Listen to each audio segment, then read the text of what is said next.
بل ہوا نوع من الجہاد بل ہوا افضل الجہاد۔ ابن قیم رحمہ اللہ فرماتے ہیں کہ علم سیکھنا ایک قسم کا جہاد ہے۔ علم راسخ ہوتا ہے، اور سب سے اہم اور عظمت والا علم وہ عقیدے کا علم ہے۔ پوری کتاب و توحید میں شیخ الاسلام کا کوئی اپنا ایک بھی قول نہیں، بلکہ ساری کتاب قرآن حکیم اور رسول اللہ صلی اللہ علیہ وسلم کی احادیث اور ائمہ سلف صالحین کے اقوال سے بھری ہوئی ہے۔ یہ عوام کا کام نہیں، نہ فتویٰ لگانا، نہ حدود کا نفاذ کرنا، اس کا تعلق خاص حاکم وقت کے ساتھ ہے۔ شریعت محمدیہ پابند کرتی ہے انسانوں کو کہ یہ تکفیر معین کا معاملہ حاکم وقت کے ساتھ، مسلمان بادشاہ کے ساتھ، مسلمان خلیفہ کے ساتھ، اس کے نائب کے ساتھ، قاضی وقت کے ساتھ ہے۔ عوام الناس کا کام صرف رپورٹ کرنا ہے۔ السلام علیکم ورحمۃ اللہ وبرکاتہ۔ ان الحمد للہ نحمده ونستعینه ونستغفره ونعوذ باللہ من شرور انفسنا ومن سیئات اعمالنا من يهده الله فلا مضل له ومن يضلل فلا هادي له اشهد ان لا اله الا الله وحده لا شريك له واشهد ان محمدا عبده ورسوله اما بعد۔ علم سیکھنا بہت عظیم عبادت ہے، اور جس دور میں ہم سانس لے رہے ہیں یہ فتنوں کا دور ہے۔ فتنوں کے دور میں کتاب و سنت کا نور اپنے سینوں میں محفوظ کرنا، اس کو سیکھنا فتنوں سے بچنے کے لیے اللہ کی رحمت سے سب سے بڑا ہتھیار ہے۔ جب لوگ غفلت میں ہوں اور دنیا کے پیچھے دوڑ رہے ہوں، ایسے موقعوں پر اللہ مالک اپنے بعض بندوں کو علم سیکھنے کے لیے چن لیتا ہے۔ اللہ ہمیں اپنے ان پیارے بندوں میں شامل فرمائے۔ وہ اللہ کے دین کا علم نور حاصل کرتے ہیں، پھر اللہ کے قریب ہو جاتے ہیں۔ ان کا شمار اللہ کے اولیاء میں ہوتا ہے، کیونکہ فتنوں کے دور میں عبادت کا ثواب بھی بڑھ جاتا ہے، اور علم سیکھنا بہت بڑی عبادت ہے۔ اگر آپ کا کوئی وقت علم کے حصول کے لیے خرچ ہو رہا ہے، یا آپ کی اولاد دین کے اس نور کو سیکھنے کے لیے چل رہی ہے، دوڑ رہی ہے، محنت کر رہی ہے، تو آپ اللہ کی رحمت سے اللہ کے پیاروں میں شامل ہیں۔ علامہ ابن قیم رحمہ اللہ اس کے بارے میں کیا کہتے ہیں؟ بل ہوا نوع من الجہاد بل ہوا افضل الجہاد۔ ابن قیم رحمہ اللہ فرماتے ہیں کہ علم سیکھنا ایک قسم کا جہاد ہے، بلکہ جہاد کی اقسام میں ایک افضل جہاد ہے۔ اور اسی طرح کا قول ابن تیمیہ رحمہ اللہ سے ملتا ہے۔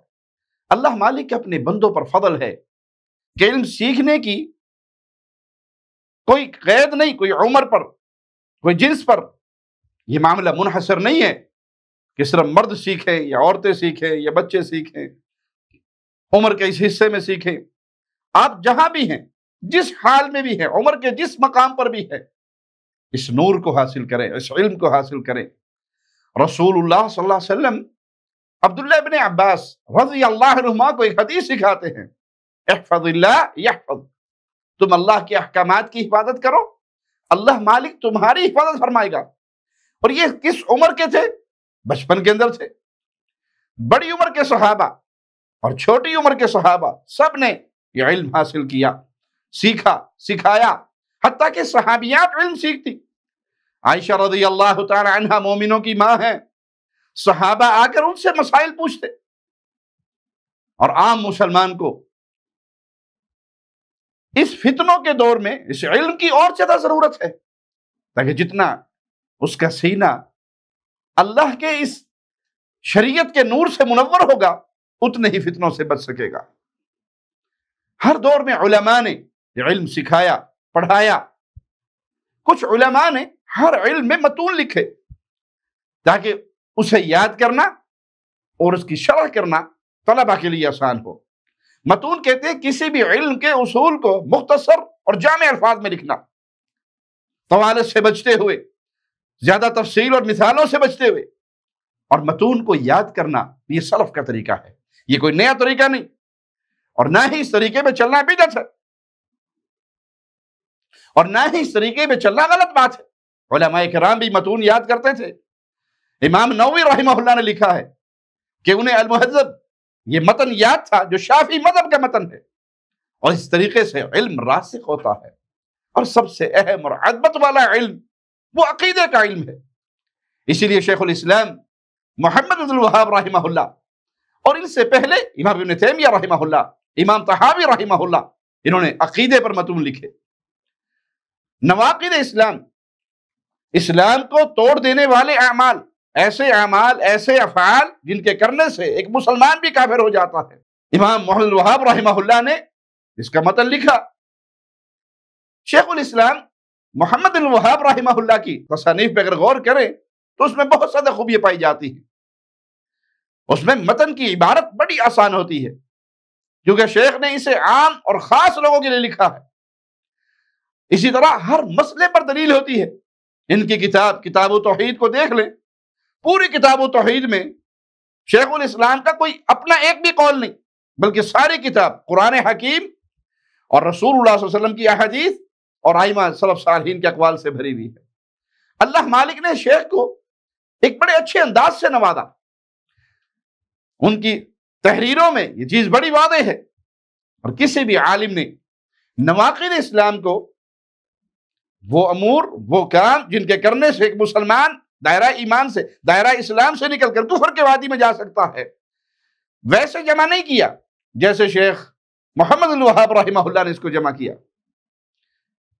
بڑے مختصر انداز میں اور بڑے اچھے انداز میں۔ شیخ الاسلام محمد بن الوہاب رحمہ اللہ جو ماضی قریب کے اندر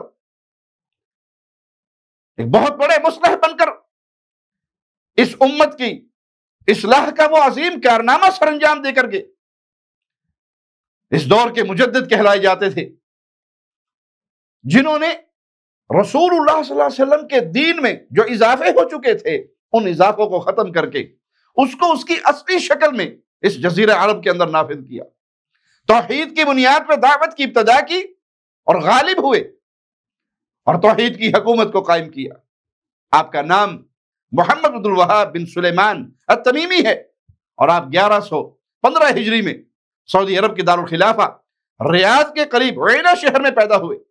10 سال کی عمر سے پہلے ہی آپ نے قرآن مجید حفظ کیا اور اپنے والد سے فقہ پڑھی۔ آپ بہت ذہین تھے۔ آپ نے مکہ، مدینہ اور عراق کے شہر البصرہ میں سفر کیے، علم کے حصول کے لیے گئے۔ 1175 میں درعیہ شہر میں آپ کی ملاقات امام محمد بن سعود رحمہ اللہ کے ساتھ ہوئی، اور آپ نے اللہ کی کتاب اور نبی کریم صلی اللہ علیہ وسلم کی سنت پر ان کی بیعت کی، اور پہلی مملکت سعودی عربیہ کا قیام ہوا۔ آپ نے اپنی زندگی کو اللہ کے دین کے لیے وقف کر دیا۔ اس کے دوران آپ پر بہت ساری مصیبتیں، مشقتیں آئی جن کو آپ برداشت کرتے رہے۔ آپ نے بہت سی عظیم کتابیں لکھی، اور ان میں سب سے اہم کتاب توحید اور القواعد الاربع۔ آپ کی وفات 1206 میں ہوئی۔ آئیے اب ہم اس کتاب کو شروع کرتے ہیں۔ شیخ الاسلام لکھتے ہیں: اعلم ان من اعظم نواقض الاسلام 10، جان لو 10 ایسے کام ہیں جن کے کرنے سے انسان دائرہ اسلام سے خارج ہو جاتا ہے اور کافر ہو جاتا ہے۔ کافروں کی 2 قسمیں ہیں۔ پہلی قسم جو ازلی کافر ہے، شروع سے کافر ہے، اس نے دین اسلام کو قبول ہی نہیں کیا، اور دوسری قسم مرتد کی ہے، جو مسلمان تھا پھر وہ دائرہ اسلام سے خارج ہو گیا، اس نے دائرہ اسلام سے خارج کرنے والے کسی کام کا ارتکاب کر لیا۔ جو مرتد ہو جاتا ہے اس کا گناہ اصلی کافر سے کہیں زیادہ ہوتا ہے۔ اصلی کافر اگر جزیہ ادا کرے تو اسلامی اسٹیٹ میں رہ سکتا ہے، اسے قتل نہیں کیا جائے گا، لیکن اگر مرتد توبہ نہ کرے تو حاکم وقت اس کو مرتد ہونے کی سزا دے گا، اور اس کی سزا اصلی کافر سے زیادہ ہے۔ مرتد ہونے کے لیے لازم نہیں کہ انسان مرتد ہونے والے سارے ہی کام کر گزرے۔ اگر کوئی ایک ایسا بھی کام کر لیتا ہے جو ارتداد کے زمرے میں آتا ہے تو وہ دائرہ اسلام سے خارج ہو جاتا ہے۔ اگر وہ توبہ نہ کرے تو حاکم وقت اس پر سزا لاگو کرے گا، اس کو قتل کرے گا۔ یہ عوام کا کام نہیں، نہ فتویٰ لگانا، نہ حدود کا نفاذ کرنا، اس کا تعلق خاص حاکم وقت کے ساتھ ہے۔ شیخ محمد الوہاب رحمہ اللہ نے اپنی اس کتاب میں ایسے 10 کام بیان کیے جن کا تعلق مسلمانوں سے ہے، یعنی کوئی مسلمان تھا پھر وہ کسی ناقض اسلام کا ارتکاب کر بیٹھا اور مرتد ہو گیا۔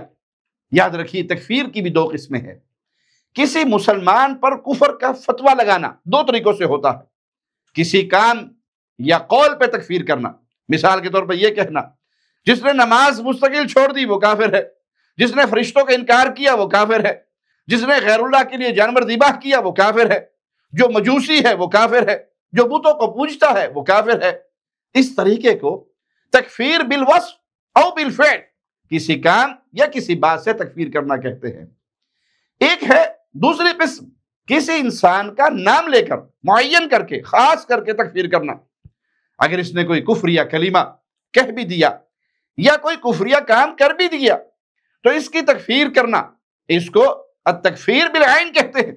تکفیر کے باب میں اہل الحدیث اہل السنہ والجماعہ کا عقیدہ التکفیر بالوصف او بالفعل ہے، اور التکفیر بالعین یہ صرف حاکم وقت اور اس کی طرف سے مقرر کیے ہوئے نائب کا حق ہے، یہ عوام کا حق نہیں۔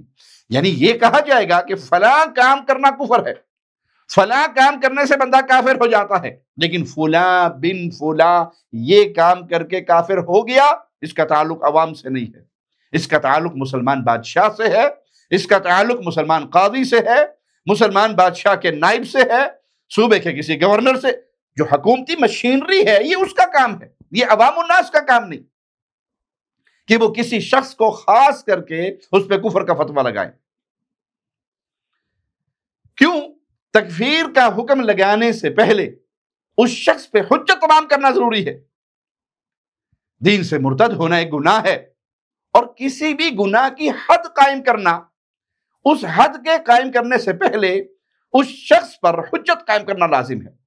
حاکم وقت یا اس کا نائب وہ دیکھیں گے کیا اس پر حد قائم کرنے کی ساری شرائط لاگو ہو گئی، کیا اسے اس بات کا علم تھا کہ اس نے جو کام کیا وہ کفر ہے، کیا اس نے غلطی سے ایسا کیا یا جان بوجھ کر کیا، کیا یہ ہوش میں تھا یا اس کی ہوش ماری بھی تھی، عقل اس کی سلامت تھی یا یہ سمجھ بوجھ کی دنیا سے باہر تھا، کیا اسے کسی نے دھمکی دے کر مجبور کر کے یہ کام کروایا یا اس نے اپنے اختیار سے کیا۔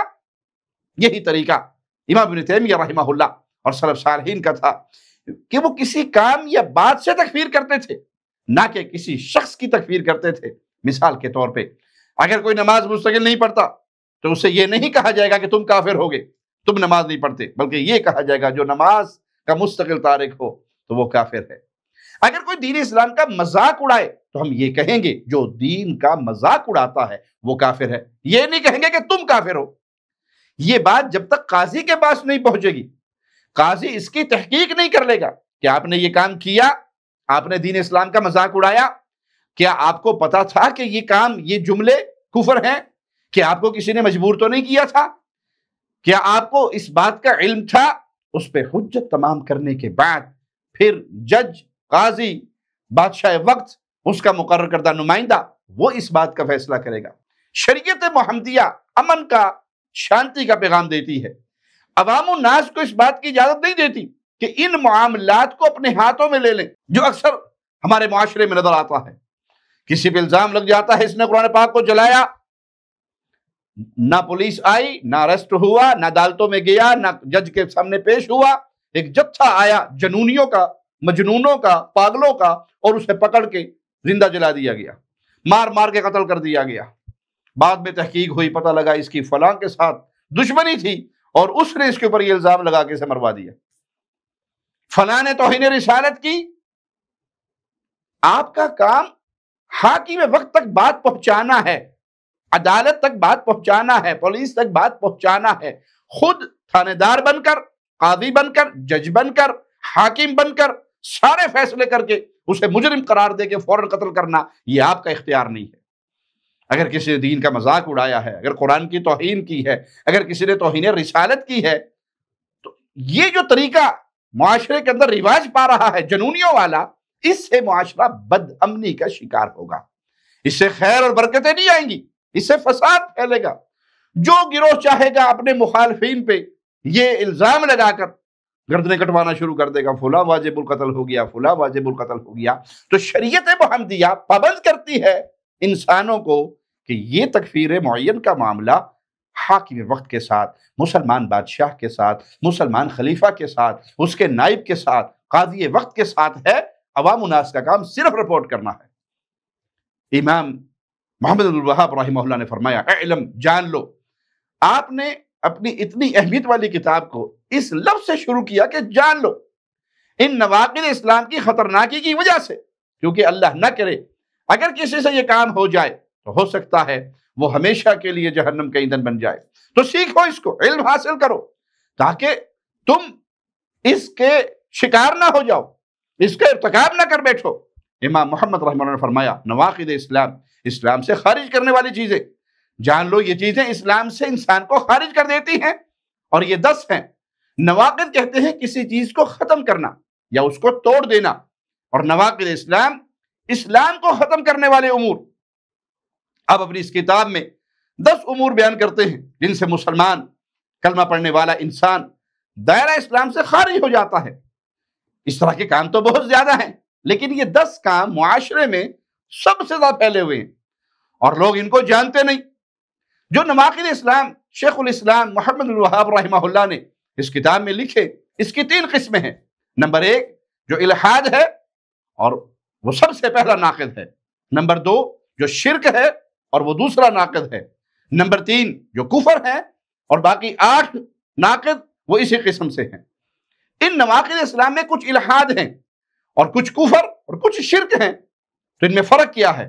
الحاد یہ ہوتا ہے کہ انسان اللہ تعالیٰ کو بالکل ہی نہیں پکارتا، وہ غیر اللہ کو ہی پکارتا ہے، مدد مانگتا ہے تو اپنے بنائے ہوئے پیر، بابا، حضرت، شیخ، مرشد سے، عبادت کرتا ہے تو ان کی، تکلیف ہوتی ہے تو انہی کی دعائیں دیتا ہے، وہ اللہ کو نہیں پکارتا بلکہ اپنے بنائے ہوئے الہ کو پکارتا ہے، اپنے بنائے ہوئے معبود کو پکارتا ہے، وہ نبی ہو، وہ فرشتے ہو، وہ صالحین ہو، وہ اولیاء ہو، وہ کوئی بھی ہو، وہ جب پکارے گا تو غیر اللہ کو پکارے گا۔ جیسے فرعون نے کہا تھا، ما علمت لکم من الہ غیری، میں اپنے سوا کسی کو تمہارا معبود نہیں جانتا۔ اس نے اللہ تعالیٰ کو بالکل ہی بھلا دیا اور اپنے آپ کو رب ثابت کرنے کی کوشش کرنے لگا۔ اور شرک یہ ہوتا ہے کہ اللہ کی خوبیوں میں سے، اللہ کی صفات میں سے کسی کو اس کا شریک بنایا جائے۔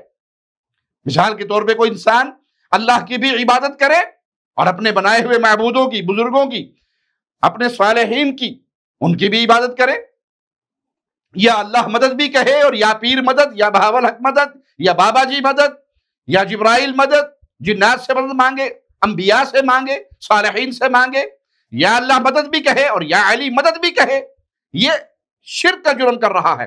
مالک فرماتا ہے فَلَا تَجْعَلُوا لِلَّهِ أَنْدَادًا، اللہ کا شریک نہ بناؤ، وَأَنْتُمْ تَعْلَمُونَ، حالانکہ تم جانتے بھی ہو۔ مزید سنیے، مالک فرماتا ہے وَمِنَ النَّاسِ مَنْ يَتَّخِذُ مِن دُونِ اللَّهِ أَنْدَادًا يُحِبُّونَهُمْ كَحُبِّ اللَّهِ، بعض لوگ ایسے بھی ہیں جو اللہ کے شریک اوروں کو ٹھہرا کر ان سے ایسی محبت رکھتے ہیں جیسی محبت اللہ سے ہونی چاہیے۔ انہوں نے اللہ کی محبت میں شریک بنائے، انہوں نے شرک کیا۔ اور کفر میں غیر اللہ کو اللہ کا شریک نہیں بنایا جاتا بلکہ اللہ کے حکموں کا انکار کیا جاتا ہے۔ مشرک غیر اللہ کو پوجتا ہے، لیکن کافر اللہ کے حکم کا انکار کرتا ہے، زکوٰۃ کا انکار کر دیتا ہے، نماز کا انکار کر دیتا ہے۔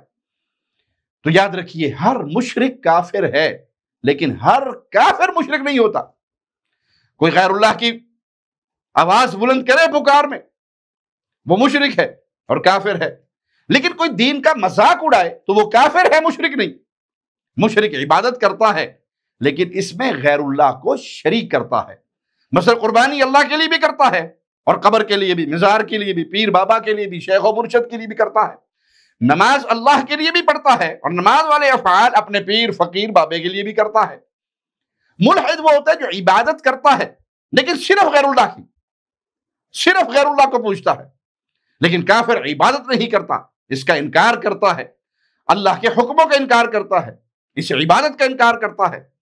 کفر، شرک اور الحاد، ان تینوں کا نتیجہ آخرت میں ہمیشہ کی جہنم ہے۔ اللہ سے دعا ہے اللہ ہمیں اپنی رحمت سے جہنم سے محفوظ فرمائے، جنت کا وارث بنائے، ایمان کی بہترین حالت میں رکھے، اس حال میں زندہ رکھے، مولا ہم سے راضی ہو، ہم اپنے اللہ سے راضی ہو۔ اقول قولی ھذا واستغفر اللہ لی ولکم ولسائر المسلمین۔